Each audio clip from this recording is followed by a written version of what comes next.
Nós estamos na série Mais Amor Ainda, estamos indo para o finzinho dela, tem ainda, acredito que mais 2 ou 3 domingos, e foi me dado a oportunidade de falar ainda em 1 Coríntios, se você quiser abrir, abra sua Bíblia em 1 Coríntios, capítulo 3, versículo 5, nós vamos falar, o amor não guarda rancor, ou ressentimentos, em outras traduções.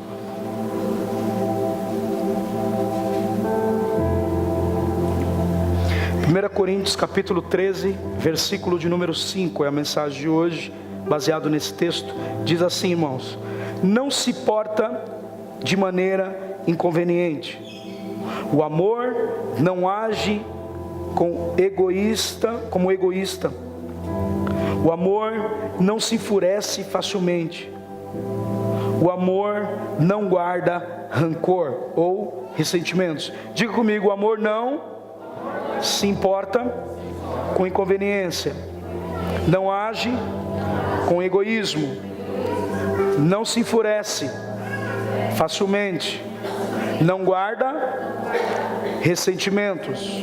Só até aí.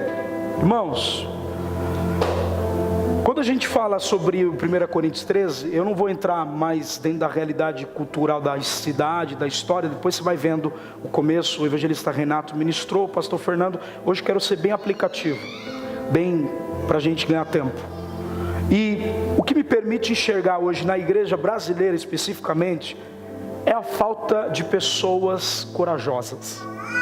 Nós temos uma mentalidade que funciona sempre na contramão daquilo que deveria ser o correto. Por exemplo, nós somos o primeiro país classificado como o maior país corrupto da história. Nós temos milhares de problemas e de pessoas que todos os dias procuram psicólogos para falar dos seus problemas emocionais. E a maioria das vezes você pega a história, o porquê que a pessoa está magoada, simplesmente porque o cachorro morreu, simplesmente porque perdeu alguém da família. Deixa eu te falar uma coisa, no ciclo da vida natural, nós vamos viver nessa terra sendo ofendido e ofendendo. Jesus bem sabia e ensinou seus discípulos sobre a realidade de viver na terra. Você percebe que os discípulos têm uma curiosidade após ver Jesus orar, e ele fala: olha, Senhor, nos ensina a orar como os João Batista ensina a seus discípulos. E Jesus logo deu qual é a oração do Pai Nosso. Mas a parte principal do Pai Nosso, baseado no que eu estou falando, é: perdoai as nossas ofensas, assim como temos ofendido. É impossível viver nessa vida sem decepção, gente. Se você vem para a vida, nasce e está sendo aqui um tempo na terra, passando na terra, melhor dizendo, achando que vai ser só alegria, mentira para você. A vida bate e bate com força. A partir do momento que temos relacionamentos sendo construídos, nós vamos simplesmente, em algum momento, decepcionar pessoas. Porque de fato somos seres falhos, seres humanos que somos criados por Deus, mas acessíveis a mágoas. A realidade do texto, Paulo estava tentando levar os irmãos a transcender dessa realidade. A vida, ela proporciona sim momentos de decepções, mas a vida também proporciona momentos de alegria. Ninguém a vida inteira fica sofrendo achando legal. Ninguém a vida inteira vive uma vida de dificuldade achando que está tudo bem. Se nós não vivemos estações diferentes uma da outra, nós vamos simplesmente se sucumbir, ser destruído facilmente. O que acontece é você, por exemplo, Deus falou algo comigo e eu quero passar isso para você porque tem me curado. Tire seu emocional de coisas negativas que não está na tua mão. Tem coisas que não está na tua mão, você não tem poder de mudar isso, mas você tem poder de orar para que Deus mude. Tem coisas que você está se desgastando que não precisava. Tem preocupações que vêm que você não precisava se preocupar, mas está se preocupando. E quando você está nesse puxa e estica entre dar o seu melhor para Deus em vida de oração e também se preocupar com que as coisas estão do seu lado, você vai se desgastar. E muitas vezes você vai ceder para o lado mais frágil, que é a carne. E nesse período muitos cristãos se perdem. Alguns desses dias, em 1 Coríntios 13, viviam o amor intensamente um pelos outros, mas outros, em contrapartida, negavam Jesus. Outros simplesmente eram comprados. Paulo está tentando falar sobre isso, que o amor, ele não guarda ressentimento. Primeiro, a palavra significa rancor ou ressentimento, é um profundo aversão provocado por experiências vividas. Forte ressentimento, ódio profundo, não expresso, mágoa profunda, ocasionada por uma ofensa recebida, instigada por situações anteriores. Ou seja, a mágoa e o ressentimento, ele continua no coração de uma pessoa, porque ela foi machucada lá atrás, mas ainda prefere continuar preso naquilo. E isso realmente é o que acontece. Paulo está falando sobre isso no texto. Irmãos, é simples de nós entendermos o que Jesus veio fazer.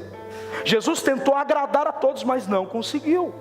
E nós, muitas das vezes, como a gente ouve, o que é mais clichê, o ser humano é difícil de lidar. Ou seja, não existe ser humano fácil de lidar. Deus sabe como. O único que sabe lidar com o ser humano é Deus, em toda proporção. Por exemplo, Deus nos perdoa para nós perdoarmos, mas a gente prefere ficar magoado. E essa verdade, o rancor é uma emoção que não nos permite esquecer a situação ocorrida. O rancor pelo qual sentimos a dor, o machucado, e por essa dor que nos preocupamos desenvolver de alguma maneira a dor, e causando isso, esperando que melhore com o tempo, mas não melhora. E eu vou falar sobre isso, amém, gente? O tempo não arranca o sentimento. O rancor que trouxe sobre a sua vida por causa de alguma ferida, por causa de alguma mágoa, por causa de alguma coisa que você ouviu, por causa de alguma atitude que cometeram contra você, não passa, porque você precisa tomar uma atitude de arrancar. Primeira coisa que eu quero falar, é você e eu que temos que tomar uma atitude para arrancar isso. Por quê? Porque isso vai te destruir, me destruir. Isso traz benefícios tremendos quando você identifica e toma uma atitude. Mas aquele que não toma uma atitude também é destruído. Por exemplo, vou ler alguns textos. Jó 5:2 diz: porquanto o ressentimento destrói o insensato. Irmãos, quem quer viver uma vida inteira quebrando e destruindo os seus relacionamentos? Ninguém. Quando você descobre, quando nós permitimos guardar mágoa de pessoas, rancor de pessoas, criamos um muro que é tão difícil de derrubar e que nos isola das pessoas. O texto de Provérbios 18, por exemplo, 19 vai dizer: é mais difícil reconquistar um amigo ofendido que uma cidade fortificada. Ou seja, as discussões separam os amigos como um portão trancado. Ele está dizendo, é mais fácil você conquistar uma cidade fortificada, cheia de um exército, do que você reconstruir um relacionamento de alguém que foi ferido, a não ser que ambas partes queiram. Vocês estão comigo ainda? Ou seja, a nossa atitude preste atenção numa coisa: quando você foi perdoado, Jesus não olhou sua condição. Até porque quando nós olhamos em João 8, milhares de pessoas vão para a praia olhar os líderes religiosos julgar uma mulher adúltera. E Jesus fala a primeira coisa: aquele que não tem pecado, que atira a primeira. Ou seja, todos nós somos pecadores, mas retemos o perdão de alguém que também precisa. Às vezes nós somos tão injustos com nós mesmos, cara. E muitas das vezes nós entramos com uma fantasia dentro da igreja mentirosa, de que a gente pode continuar tendo um relacionamento com alguém sem arrumar o que foi ferido. Mentira. Eu e você precisamos entender que viver a vida cristã ou não cristã, da forma que você está vivendo no mundo também, vai haver períodos que você vai magoar alguém por causa do seu cabelo. Não gostei do cabelo do pastor, não gostei da roupa da irmã. São coisas supérfluas que muitas das vezes nos tira do maior alvo, amém, gente? Por exemplo, Hebreus 12:15 diz assim, vigiai para que ninguém se exclua da graça de Deus, que nenhuma raiz de mágoa venenosa brote em vós, causando confusão e contaminando muitos. Se eu e você ficarmos ressentidos com as pessoas, nós vamos magoá-las.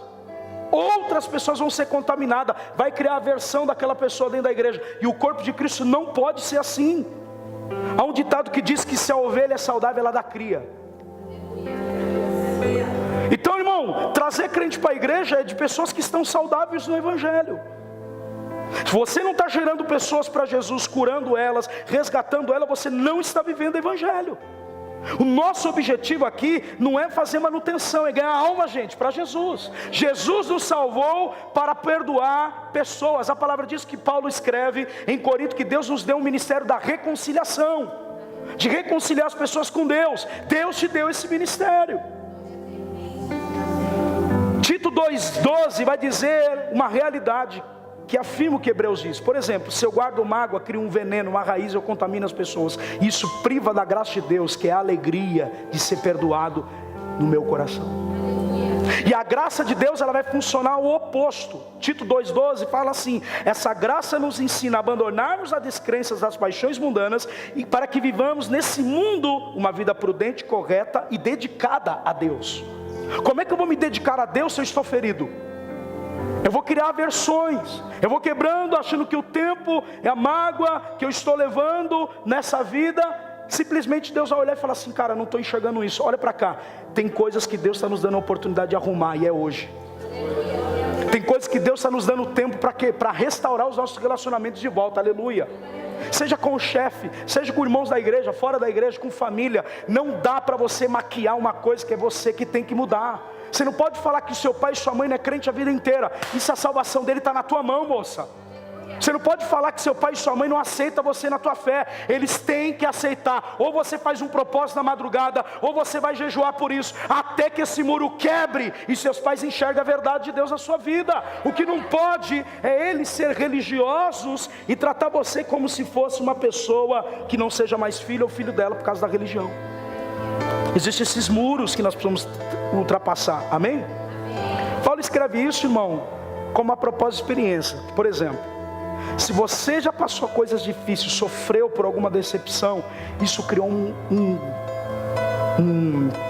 oh meu Deus, uma casca dura, que qualquer coisinha que acontece agora não te tira mais o foco.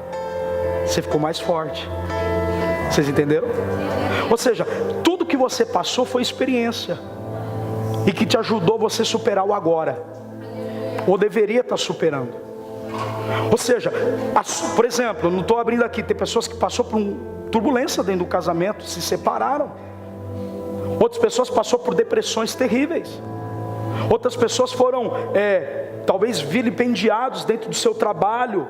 Tantos chefes que dão em cima de mulheres, e muitas vezes tem que ficar calada porque tem uma família para sustentar. Quantas coisas e abusos acontecem, principalmente dentro do trabalho.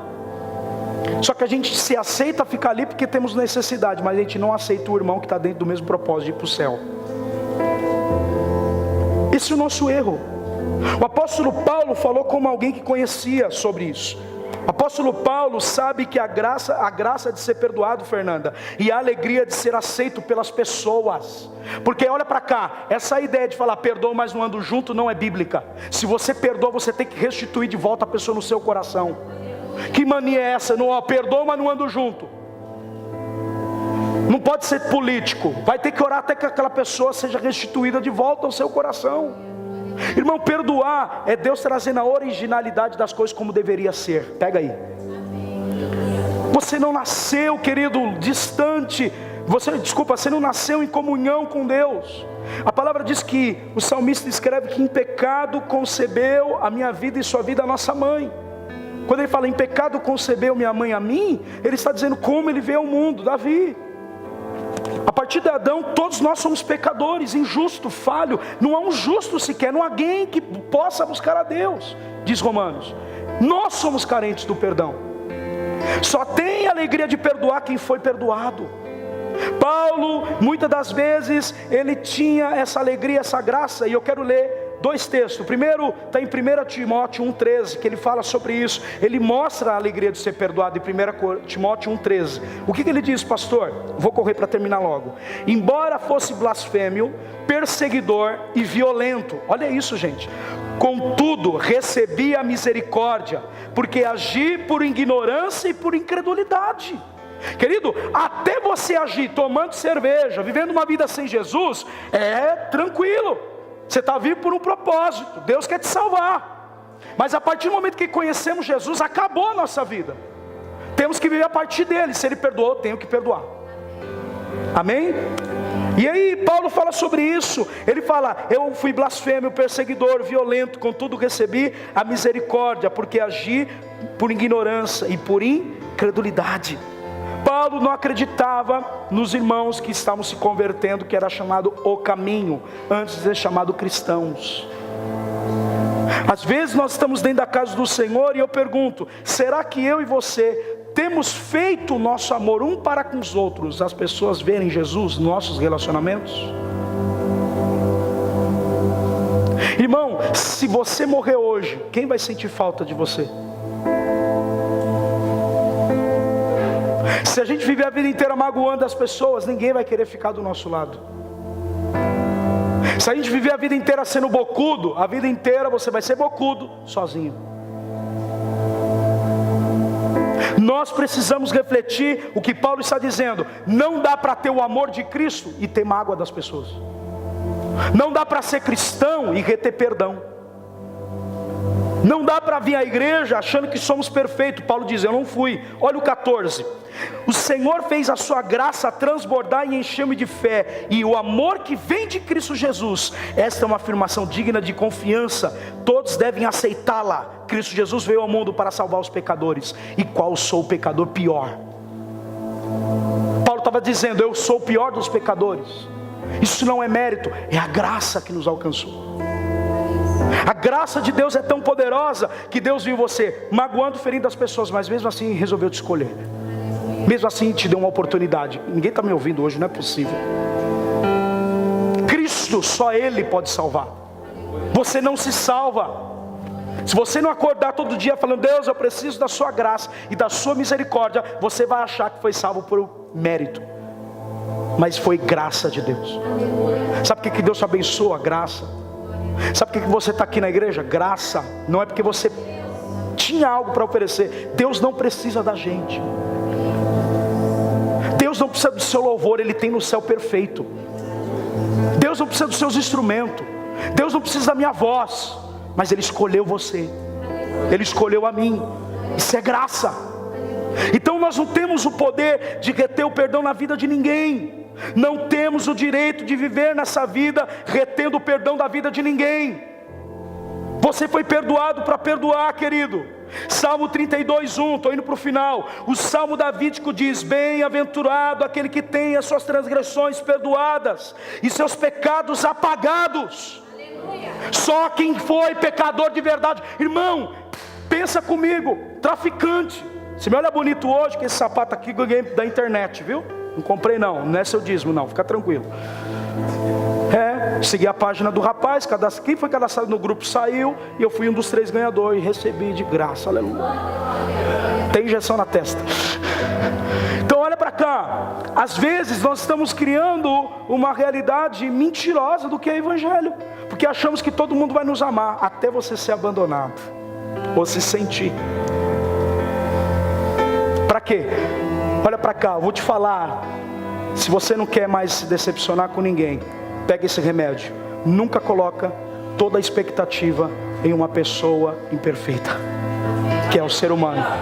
Coloque todas as suas expectativas em alguém que é perfeito, que é Deus que te salvou. Você pode glorificar? Só sofre decepção quem coloca todas as expectativas nas pessoas e não em Deus. Se você viver na igreja colocando expectativa à perfeição onde não tem, você vai se decepcionar logo logo. Mas se você vem aqui com essa realidade do Salmo, presta atenção: bem-aventurado, feliz é aquele que tem suas transgressões perdoadas, seus pecados cancelados, apagados pelo sangue de Jesus. Olha o que ele diz no 3, gente, de Salmo 32, escutem: quando mantive os meus pecados inconfessos, os meus ossos se definharam, e a minha alma se agitou em angústia. A maioria das pessoas retém o perdão das outras, e muitas das vezes está adoecida com câncer. Por isso o médico primeiro vai fazendo diagnóstico, vai perguntando. Daqui a pouco ele começa a entrar em áreas que ele não é psicólogo, ele é médico, tem que diagnosticar o corpo, não a alma. Por que ele vai para a alma? Porque possivelmente aquele câncer foi transmitido por tanto guardar rancor e sentimento de coisas da vida. A gente ouve isso. Vou falar isso agora. Eu fiz uma pergunta para uma pessoa que está desviada hoje, mas ela não estava. Eu disse para ela: fulano pode vir até esse lugar, senão vocês vão saber quem é. E eu falei assim: esse fulano pode vir aqui e tal. Não, não quero que ele venha. No momento que você mais precisa da pessoa, você não quer que ela esteja aqui, sofrendo, chorando com você. Não, não quero. Aonde essa pessoa está hoje? Por quê? Porque a gente acha que a gente pode fazer isso, até a gente precisar de perdão, até a gente precisar de pessoas fortalecendo. E eu quero profetizar: Deus vai mudar os nossos relacionamentos para fortalecer os verdadeiros amigos e fiéis. Deus vai colocar pessoas do seu lado para orar com você. Deus vai restaurar os nossos relacionamentos para ficar melhor do que era. Pega, eu profetizo que o seu casamento vai ser melhor, o ministério vai ser melhor, os amigos vão ser melhor, o trabalho vai se tornar menos pesado, porque a graça de Deus te salvou. E você vai entender que aquele que te persegue necessita da mesma graça que te alcançou. Não vai olhar ele como inimigo. Você não vai olhar alguém como alguém que está no seu trabalho, junto com você, no seu departamento, como se fosse alguém que puxasse seu tapete. Queridão, crente não tinha nem que ter esse vocabulário. Quem puxa teu tapete? Irmão, quantas vezes você vê na Bíblia: e Deus fez um memorial, por exemplo, o Mar Vermelho se abre, e para que fique como memorial de todas as gerações. Deus não estava falando assim. Pronto, vamos voltar aqui. Quando Deus fala na palavra de Deus sobre lembrar dos feitos dele, das grandes maravilhas pelo povo de Israel, ele fala: vou deixar um memorial para que todas as gerações saibam o que eu fiz por vocês. Deus não estava falando assim: olha, foquem porque o mar se abriu. Não é isso a intenção. A intenção é Deus deixar um memorial para o povo saber que Deus cuidou daquela geração e vai cuidar da próxima também. Ou seja, você não tem que ter a expressão: vamos puxar o meu tapete. Ninguém puxa. A porta que Deus abre, ninguém fecha, meu filho. Você tem que entender que Deus te colocou ali. Quando você tem essa noção, não importa mais o que te persegue, não importa mais o que fala, importa que você está ali para trabalhar, fazer o seu melhor profissionalmente, fazer com excelência e glorificar Deus através do seu trabalho. Aleluia. A falta de perdão, defino, a falta de perdão, preste atenção, é como alguém que toma um copo de veneno de outro alguém, tomando o copo de veneno, esperando que o outro morre, mas quem está morrendo dia após dia é você. Você está esperando ser curado quando a cura está na tua mão, na minha mão. A falta de perdão é um veneno.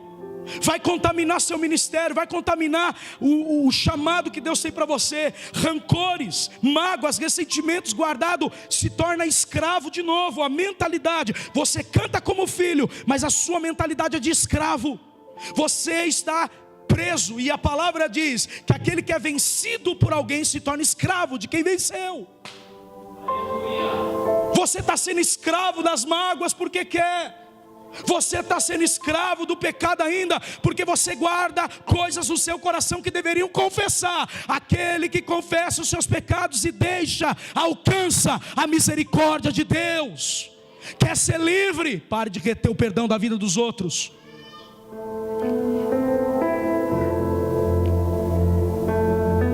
Abra sua Bíblia em Colossenses 3,13, estou indo para o fim.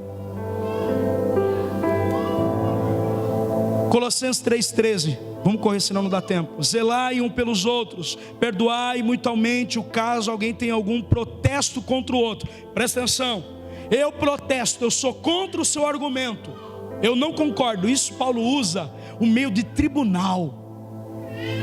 Paulo usa uma linguagem aqui de tribunal. Eu protesto contra essa realidade, ou seja, isso é uma inverdade, vai ser refutado. Quando ele fala sobre isso, Aldo, ele está falando: zelai um pelos outros. Eu tenho que ter zelo por você, meu irmão. Você é meu irmão em Cristo. Zelo, cuidado para não ferir e não ser ferido. E a palavra diz: perdoai mutuamente, ou seja, perdoai muito. Caso alguém tem algum protesto contra o outro, assim como o Senhor vos perdoou, assim também procedei.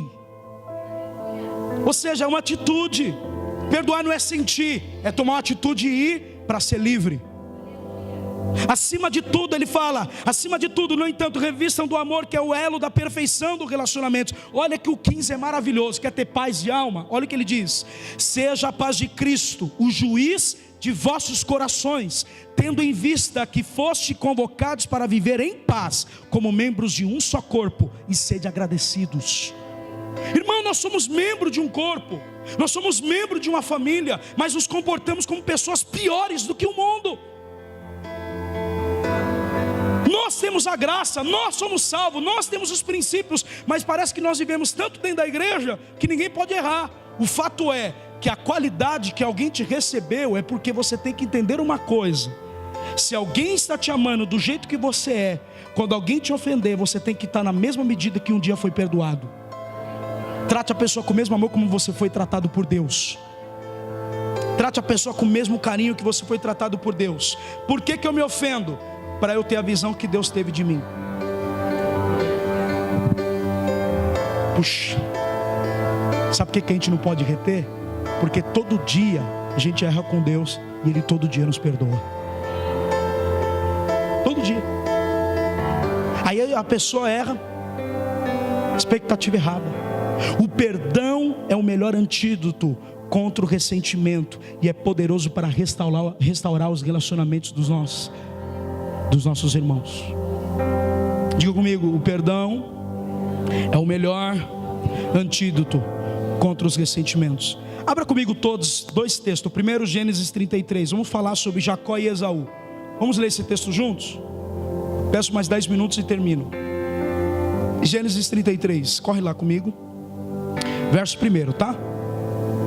Gênesis 33, verso 1.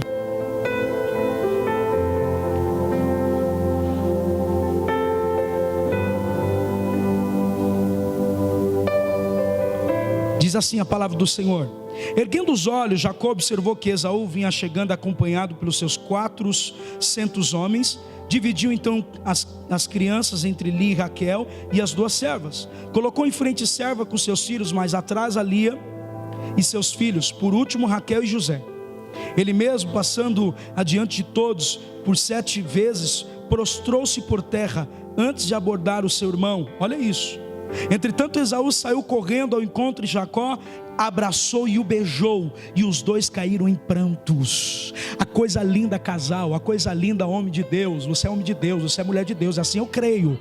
Você tem que entender que a ferida, a ofensa, porque é normal, é da vida, mas a coisa mais bela é depois da ofensa veio o perdão, vem o reconhecimento da humildade que Jesus está trabalhando de fato em mim e em você. É isso que é humildade, reconhecer, falar: cara, errei, me perdoe, restaure e põe no lugar. Agora a gente tem dificuldade. Eles se abraçaram, se beijaram. Vou falar uma coisa para vocês aqui: Jacó estava tremendamente abençoado. Está aí, irmão, filhos, 2 esposas, 400 servos, fora os animais. Ou seja, pode vir à igreja, ser salvo, restaurar, ganhar bem, estar numa boa empresa, mas Deus não vai quebrar o princípio do perdão porque você magoou pessoas no caminho. O tempo não cura tudo. Jacó teve que voltar, olha para cá, lê o 32. Lutaste com Deus e com o homem. Deus mudou o nome do cara, não é mais Jacó, agora é Israel. Deus deu uma experiência para um cara, porque desde o primeiro dia ele mentiu acerca da bênção, junto com a sua mãe. E quando chega o período, o que é que eu falo para você? O tempo não cura, está aí como não cura. O cara está abençoado, está bem profissional, está próspero, mas ele tem um perdão retido na vida do irmão. Está aí, irmão, como que o tempo cura? Cura não. A atitude de ir procurar a pessoa e perdoar, somos nós que temos que fazer isso. Aí ele vem, quando Esaú olhou à volta e viu as mulheres, as crianças, indagou: quem são esses contigo, Jacó? Ele respondeu: são os filhos que Deus me abençoou. Ou seja, ele era um homem abençoado, mas algo da vida dele estava retido na mão do diabo. Algo tinha uma legalidade que não permitia ele ser feliz na alma. Ele não estava completo. Não adianta conquistar carro, casa, boa empresa, grana, sem a presença de Deus. Irmão, sou fato disso. Eu e minha esposa, claro, agora, depois de 6 anos, antes de ter igreja, a gente tinha carro, irmão, tinha uma vida, fica tranquilo. Eu quero que Deus prospere a minha vida e prospere você também, para ninguém olhar o que é do outro, mas assim fica feliz, aleluia. Mas pensa comigo, cara, acordei de manhã, falei: o que daí? Trocamos, e aí? Qual é o problema? A nossa alegria está no Senhor, gente. O cara estava abençoado, o cara estava com filhos, Então as escravas e seus filhos aproximou de Esaú, curvando-se diante dele. Em seguida viram Lia e seus filhos, a mesma forma curvaram. Ou seja, Jacó doutrinou: quando viemos Esaú, eu errei com ele, mas eu quero ensinar esse princípio. Eu vou quebrar na minha geração a falta de perdão. Não entendeu o que eu estou falando? Se você retém uma coisa, quem vai pagar é o teu filho. Se você continua nesse pecado, é a sua descendência que é comprometida. Então você tem que ensinar a sua casa o que eu e você deveríamos fazer. Nós somos os pais, nós que damos destino para os nossos filhos. E aí ele está dizendo: a minha casa, não só eu estou sendo redimido, mas toda a minha casa, não vai haver depressão mais na minha descendência. Não vai haver falta de perdão, meu filho vai ser perdoador com os amiguinhos da escola. Quem está meu filho que eu estou falando? Eu profetizo, Deus está redimindo você, redimindo a sua descendência, redimindo a família, os filhos que Ele vai te dar. Você traz a alegria para a roda da mesa, porque não tem mais nada que abone do seu irmão e a sua casa jantar e almoçar com você. Agora Jacó poderia ser guiado. 8. Esaú pretende fazer com todos os rebanhos. Encontrei pelo caminho, enfim, irmão, vou concluir. Quando ele fala: olha, eu trouxe esses rebanhos para você, mas para que isso? Eu tenho o suficiente. Esaú fala para Jacó, ele insistiu. Ou seja, procure as pessoas que você magoou, insista até elas perdoarem você de verdade. Não pare na primeira, não. Restaura os relacionamentos, gente. Somos um corpo. Se alguém está ferido, eu também estou. Se alguém está infeliz, eu também tenho que ficar, porque somos membros do mesmo corpo de Cristo. Aleluia. Esse sentimento não é pastoral, é de uma igreja que crê em Cristo, que é o cabeça. Você e eu estamos engajados nisso. Não é um trabalho de um, é dos dois. É ambas partes querendo restaurar. Quem está me ouvindo, diga amém. Não é só um não, meu filho, é os dois. Pula comigo para Gênesis 45. Vamos ver o perdão de José na vida dos irmãos. Eu tenho mais 5 minutos.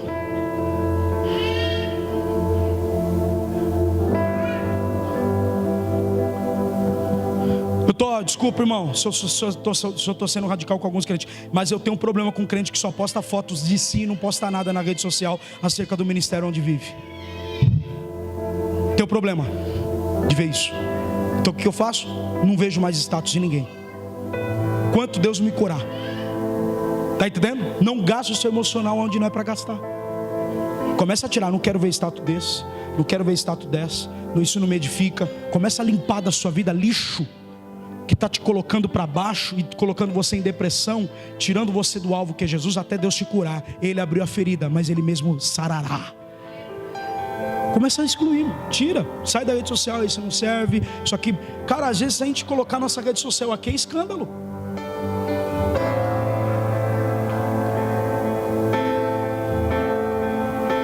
Sim ou não? Se você não consegue ver e não ser ferido, então exclua. Nós estamos sendo feridos por rede social. A gente vê ataque de rede social de irmãos postando coisas contra o outro. E não é só da nossa igreja não, estou falando em geral, gente, aleluia. As pessoas estão tão feridas delas, elas não entenderam que Jesus morreu para perdoá-las. Elas vão carregando, ela não entendeu a cruz. Ela não entendeu que o relacionamento é baseado em alguém querendo o outro também. Choram. Por quê? Porque as vaidades vão embaixo, para que a humildade transcenda. Geralmente é o orgulho ferido que não permite o perdão descer, ou o relacionamento ser restaurado. E esse texto vai falar sobre isso um pouco. Diante do apelo do irmão José, versículo 1: não pode só conter a presença dos homens, dos seus irmãos. Seguido bradou: fazer sair todos da minha presença, e ninguém ficou junto dele. Quando José deu a conhecer os seus irmãos, olha o 2, gente, olha o versículo 2 de Gênesis 45. Entretanto ele chorou em alto, bem alto som, e todos os egípcios ouviram. José também estava próspero, José também estava governando, José estava com uma vida abençoada. Essa é a primeira mentira que eu quero refutar. Vida próspera, abençoada não quer dizer que está agradando a Deus, tá? E não quer dizer que Deus está com você, está te aprovando em tudo. A aprovação de Deus é quando você tem que entender que o salmista diz: Senhor, guia-me pelo caminho eterno, e se há alguma falta em mim, ajusta pelo caminho da retidão. Se há alguma coisa que me desabone de ser salvo, coloca isso à minha vista para que eu conserte e me arrependa dos meus pecados. Quem está me ouvindo, gente? Ele gritou: Marcelo, Quando ele viu seus irmãos e revelou: eu sou José, ele gritou lá embaixo. Pulam comigo, gente. Ele fala aqui no 5, olha que tremendo: mas agora não vos entristeçais. Ele estava magoado ainda com seus irmãos, mesmo sendo honrado por Deus. Por meio deste vendigo para cá, porque foi a preservar as vossas vidas que Deus me enviou diante de vós. Ou seja, os irmãos vêm de ele, e ele fala assim: olha, agora eu entendi, meus irmãos, Deus me enviou no caminho para preservar não só a nação, mas todo o mundo inteiro teve que vir ao Egito para pedir pão e preservar vocês e a nossa família em vida. Então o que eu passo são experiências para ajudar a gente amanhã a superar as dificuldades dela. Não chore porque você passou isso. É casca, é crescimento, é experiência. Você clama por crescimento, Deus vai te dar do jeito dele. Quem está me ouvindo? Deus prova a minha fé. Você canta isso. Você acha que essa música, toda vez que a gente declara a palavra, tem poder? Ah, você não sabia, crente? Você está aqui cantando e Deus fala assim: vou provar ela, vamos ver como ele está, vamos ver como ela está. Mas alguns de vocês estão sendo aprovados por Deus. Pega. Eu profetizo que Deus está te enviando na frente para preservar muitas pessoas em vida. Sua vida vai resplandecer vida para outros que estão em desespero. Você terá tanta graça de Deus, fé, amor dentro de si, no Espírito sobre você, que você vai levar pessoas a Deus, vai levar pessoas à graça. Elas vão ter aliança com o Criador, elas vão ter aliança com o Pai, por causa do estilo de vida que você está passando. Eu profetizo nessa noite que o sofrimento e as aflições desse tempo presente não se compara com a glória que será revelada a você. 14:15 ainda de Gênesis 5:45. Então ele se lançou ao pescoço de seu irmão e beijou, chorou com Benjamim, também abraçou forte, muito forte. 15. Em seguida ele cobriu e beijou todos os seus irmãos, abraçando, expressando toda a emoção por meio das lágrimas, de gesto carinhoso. Se depois de algum tempo os irmãos conseguiam conversar com ele, ou seja, vamos viver esse momento, gente, porque ele é único. A alegria de ser perdoada é a alegria daquela mulher. Sabe quem é aquela mulher na praia? É a igreja, que foi pega em adultério, e Jesus fala assim: cadê os seus acusadores? Se o Filho do Homem é aquele que te justifica, quem condenará? Vai, não peques mais. Quando ele fala assim: atira a primeira pedra, presta atenção, a lei manda matar, mas a graça está aqui para salvar. Ela merece, é digna de morte, só estão fazendo do jeito errado. Cadê o homem? Então olha para o seu irmão e fala assim: o tempo não arranca os ressentimentos. Irmão, você quer ser preso pelo diabo? Retém o perdão de alguém. Fique magoado, fique com ressentimento. Você está dando legalidade para o diabo entrar na sua vida. Escuta, o perdão nos faz livre e nos cura completamente para viver uma vida saudável nos nossos relacionamentos. Mateus 5:23, Jesus fala: assim sendo, trouxemos uma oferta ao altar. Lembrou-te que teu irmão tem alguma coisa contra ti? Deixe ali mesmo, diante do altar, a tua oferta. Primeiro vai e reconcilia com o teu irmão, depois volta e apresenta a tua oferta. Ou seja, não adianta eu trazer meu dízimo e minha oferta, cumprir o ritual religioso, se eu estou retendo, eu sei que alguém está magoado comigo. Deus está dizendo: a maior importância não é o que dá, é o que foi dado do céu para você. Deus está se importando com o relacionamento do que com o compromisso religioso de ofertar e dizimar. Isaías 43:18. Não lembrai das coisas passadas, não considere os fatos antigos, eis que Deus faz uma coisa nova.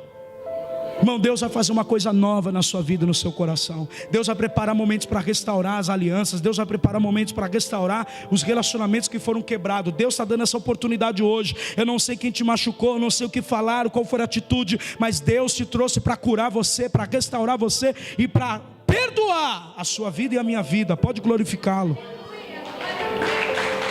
Deus vai fazer uma coisa nova. Se eu só olho para a ferida, é porque eu nunca fui curado. Qual Qual é a diferença de um traficante e de um crente? O traficante está todo dia na boca estragando vida, destruindo vida, e o crente está todo dia na igreja tentando construir vida. Peraí, o traficante não está preso, o traficante não tomou um tiro, ele está matando um monte de pessoas, só que ele tem casa, ele tem carro, ele está vivendo a vida que ele quer, gozando e vivendo a vida ilegal. E você que está todo dia na igreja, convocando, buscando, jejuando, orando, está passando essa dificuldade. Peraí, que Deus é esse? Quantas vezes você se indagou assim? Eu também. A diferença é simples de você entender. É que alguém está cumprindo um princípio e nós estamos vivendo como um traficante. Desculpa falar.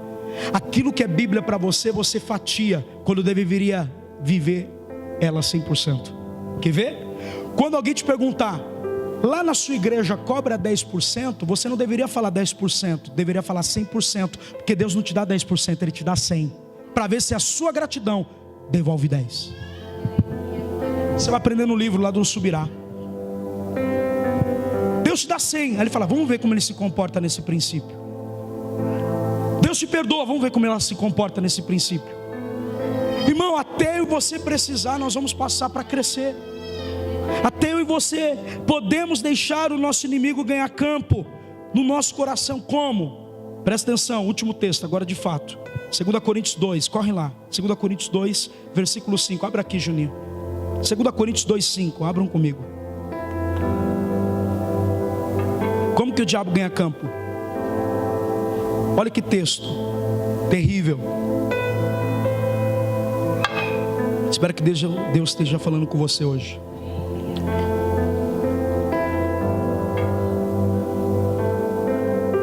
Eu vejo o Espírito de Deus quebrantando muitos de vocês hoje aqui. Confessa. Confessai seus pecados uns para os outros e orai para que sejais curados. Você não se cura sozinho. Deus está nos moldando juntos. Como ferro afia o ferro, o seu companheiro molda o outro companheiro. Os nossos relacionamentos são trabalháveis. 2 Coríntios 2,5, leiam comigo aqui, ó.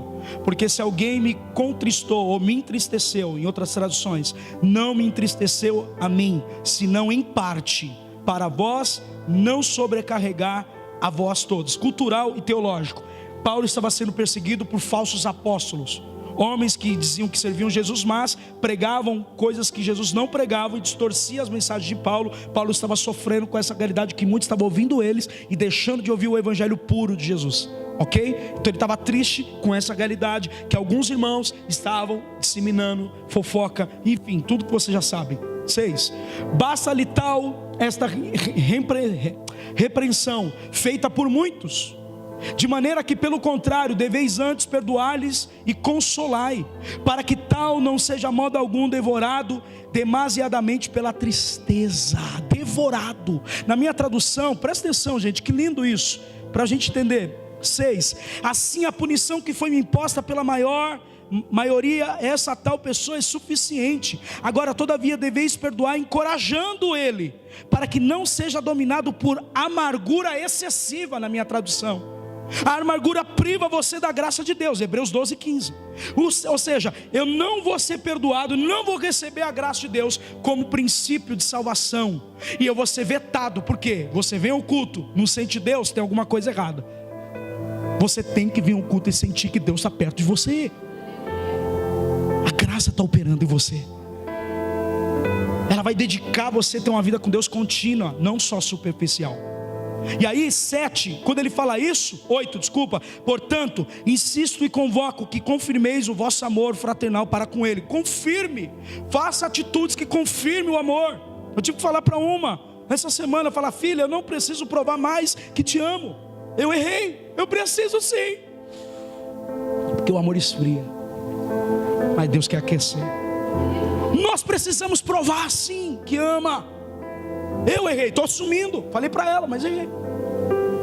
Ou seja, Filipenses diz que o vosso amor, a sua amabilidade seja conhecida pelos homens. As pessoas só vão se converter se nós amarmos uns aos outros aqui dentro.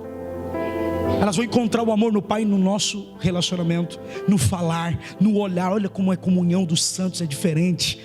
Não tem hipocrisia, eles lutam pela verdade. Quem está me ouvindo, gente? Agora, achar que nós somos perfeitos, mentira. Não somos, nem vamos ser. Somos aperfeiçoados no amor dele. 9. Foi também por esse motivo que vos escrevi, ou seja, saber se por meio dessa prova sereis obediente em tudo. Obediência não é sentimento perdão, então. É obedecer. É difícil? Claro que é. Quem disse que era fácil? Não é. Jesus teve que morrer para perdoar. Diga para o seu irmão, você vai ter que morrer para perdoar. Fala para ele, você vai ter que morrer para perdoar. Morreu o ego, o orgulho ferido. Vai ter que procurar. Realmente é verdade. Quantas vezes Jesus ensinou para perdoar o seu irmão? 7 vezes? 70 vezes? Desculpa, 490, é isso que dá? Jesus não falou de um número. Ele diz em um só dia.